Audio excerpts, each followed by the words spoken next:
What did you dream about last night? Well, this video is going to tell you what it meant and how it relates to your life. And please remember, I am only the damn messenger. And just as a side note, know that everybody dreams while they sleep.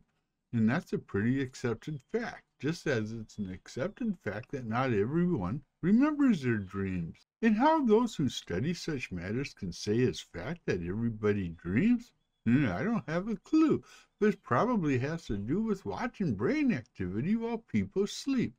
That must be an interesting job. And yeah, there's a lot that goes into remembering or forgetting your dreams. For instance, if you happen to wake up during what's known as REM, or rapid eye movement cycles, you're more likely to remember what you were dreaming about. Of course, the type of person you are too plays a part in how you dream.